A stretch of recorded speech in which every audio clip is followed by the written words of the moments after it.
Hey, you, before we get started with this week's episode, I want to share something with you. If you like the approach that I take in this podcast, if you are intrigued with the idea of creating real, lasting freedom from overeating and leaving emotional eating patterns behind, then you might be interested in taking a deeper dive into what I teach.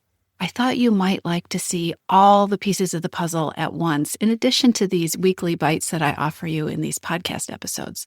So I have created a free on-demand video masterclass that you can watch in the privacy of your own home when it is convenient for you.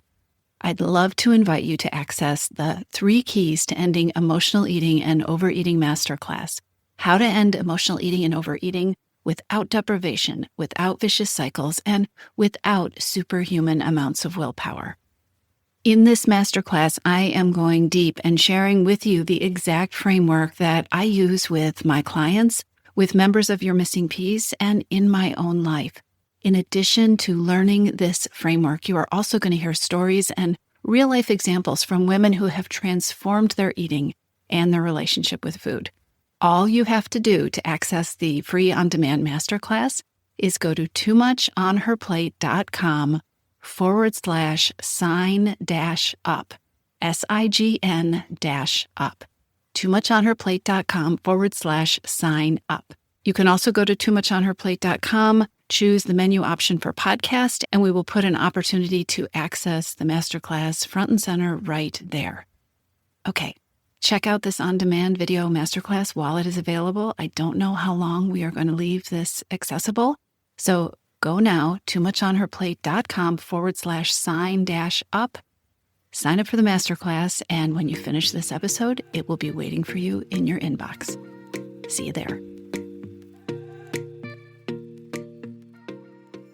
Hey, everybody. Welcome back to the Too Much on Her Plate podcast. I am really enjoying these Q&A episodes where I am taking questions from listeners and using an episode to answer them. If you have a question that you would like me to address in one of the podcast episodes, I would love to hear from you. You can reach out via the website, which is toomuchonherplate.com, or you can reach out on Instagram at toomuchonherplate. Let me know what your question is. Paint me a picture of what's going on for you, and I'll do my best to include as many of these as I can in upcoming podcast episodes. Today, I'm talking about a topic that frustrates a lot of women that I know, a lot of women that I work with, and it has to do with mindless eating at work. The question that I'm going to take on today is from somebody who's specifically struggling with mindless eating during endless Zoom calls. Maybe you can relate. So let me read the question to you, and then I'll tackle it. Okay, here's today's question. I'll be in a Zoom meeting that is dragging on forever. And without even thinking, I find that I have snacked through the entire thing. Sometimes I don't even remember what I ate. I don't remember that I was eating it. I just look down and realize the food is gone. It's not like I'm even tasting it. I hate that out-of-body autopilot feeling. Why is this happening? And what can I do? This is something that so many women experience and then, like I said, blame themselves for and beat themselves up for not being able to break the habit. You're in a long meeting. Maybe you are in a long chain of meetings. Maybe they're boring. Probably they're boring. Maybe they're tense. Maybe you have a lot of pressure on you. All eyes are on you. Or maybe you're multitasking or trying to look like you're listening, but your brain is drifting elsewhere. And somewhere in the background of all of that, you reach for the snacks. And you keep reaching for the snacks until the bag is empty or the M&Ms are gone and you didn't even taste them. And the pattern that you probably fall into is trying to address the problem by increasing your self-control. The thing is, this is another example of a place where this is not a lack of discipline problem. It's probably a disconnection problem. When we are overstimulated or understimulated or disconnected or trying to override uncomfortable feelings, it is easy to slide into autopilot. And one of the easiest, most accessible ways to numb that stuff away or push it down, at least temporarily, is food. Zoom meetings, and I'm talking about work Zoom meetings, they are especially a perfect storm. You're stuck in one place, you're sedentary. Often they are incredibly passive. They go on way too long, and your brain is probably underengaged or overstressed, one of the two. So what does it do? It looks for something to do. I'm talking about your brain. Your brain looks for something to do, something that feels good, something that's familiar, a little bit of joy. That's what my one client says. I just want a little bit of joy. And if food is something that has been that before, or if food has helped you cope with these particular feelings before, it becomes the obvious choice. And you know what? It's already the obvious choice because it's there. Because it's easy, because you can keep on keeping on with the meeting and you can eat the food. And here's the thing. As frustrated as you might be with this mindless snacking and how hard it is to interrupt, the mindless snacking isn't about the snacks. It's about what you're not getting in the moment on that Zoom call, which could be a lot of things, but it's probably that you're not getting connection, or you're not getting stimulation, or you're not getting movement, or you're not even present. You don't feel alive. Let me get even more specific so you can run this through your brain and see if there's a part of this that relates to your experience. Maybe you are autopilot eating in meetings because your nervous system is understimulated and you're just looking for relief or focus. That's kind of fancy talk for saying maybe you're bored. Maybe you're emotionally checked out, or you're uncomfortable, and food is this thing that helps in the moment. Maybe you're trying to perk yourself up. Maybe you're trying to feel something, even if it's just taste or texture. Or maybe this is stressful, or you're just feeling off and you're using food to ground yourself or to anchor you. Your thoughts come into play here too, because you're on this long, boring Zoom meeting or this long, challenging Zoom meeting, and you probably have a story in your head about how much you, or at least a part of you, wants to be doing the snacking right now. I really just want to eat the chocolate. I want to eat the cookie. I really want to eat the chips. What that means is it sets you up for a battle, because it means not doing it is one more hard or uncomfortable thing. You're fighting yourself. You want to eat and you don't want to eat. You want to eat, you don't want to eat. You know what the brain's solution is to that sometimes? You just go numb and you do it on autopilot. So what are some ways to work with this without guilting yourself, without adding more rigid rules, without depriving yourself, without making it hard? The first thing, and it's almost always the first thing, is you get curious. You get curious. What's going on here? You create tiny pauses, little breaks.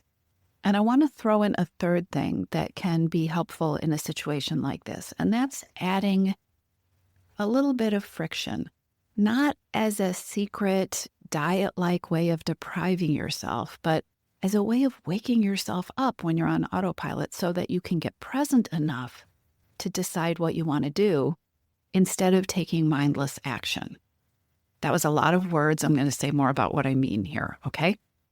What do I mean by adding a little bit of friction? Well, it might look like putting the snacks out of reach so that you need to stand up or you need to move to get them, or not keeping them in your office. It might look like giving your hands something that you can do while you're in the meeting, having a little fidget toy or playing with your pen or doodling. I would recommend, if you haven't already, you start getting curious about what you're feeling before the meeting starts. Start practicing checking in with yourself before you hit start meeting. What are you feeling? Are you bored? Are you dreading the meeting? Are you tired? What's going on inside of you? If you're going to eat while you're on Zoom or whatever your particular problematic situation is, make an agreement with yourself to practice tasting one bite completely before reaching for the next. Make an agreement with yourself to experiment with eating mindfully one bite at a time. We tend to give ourselves these blanket statements like, I'm going to eat mindfully today, or I'm going to eat this whole meal mindfully. And it doesn't work because it's so easy to lose focus. But what if you practice one mindful bite at a time? Here's the thing that I have seen help so many women in this situation. And it'll sound like a little thing, but it really isn't. Because one of the reasons this autopilot eating happens in situations like these endless Zoom meetings is there's so much going on, or there's so much calling for your time or your attention, even if it's boring, that you want to do something to escape it or to numb yourself out. Oftentimes, there's so much overlap, right? You're clicking end meeting and you're already late to the next meeting, or you didn't have time for lunch, so you go to grab it from the refrigerator so that you can eat it, maybe mindlessly, during the meeting that has already started. Here's my tip for you, and again, I have seen this be helpful for so many people. Try giving yourself even the tiniest bit of extra time in between your meetings. Give yourself 5 minutes or 10 minutes in between the meetings instead of booking yourself into the new thing on the hour. Even if this means that sometimes you show up 3 to 5 minutes late or you leave a meeting 3 to 5 minutes early, having the time to settle yourself from the thing that just ended and prepare yourself for the thing that is beginning, and maybe even take a breath and check in with yourself and notice what you're feeling and what you need and what is going on inside of you.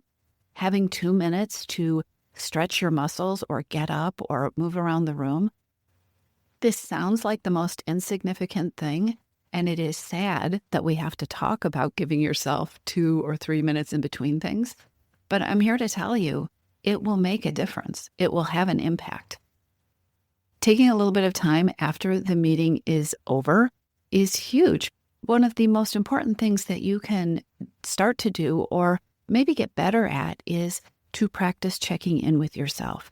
And yes, you can check in with yourself before, but it is incredibly powerful to check in with yourself after the meeting, even if you mindlessly ate through the whole thing, especially if you mindlessly ate through the whole meeting.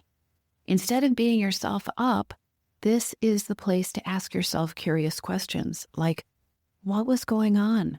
What was I needing in that moment? What was the food helpful with? Or what was I hoping the food would fix? Unless you've been so busy that you have not been taking care of yourself and not feeding yourself, which is always a possibility, you won't be surprised how often the answers to the questions that you get curious about have nothing to do with physical hunger.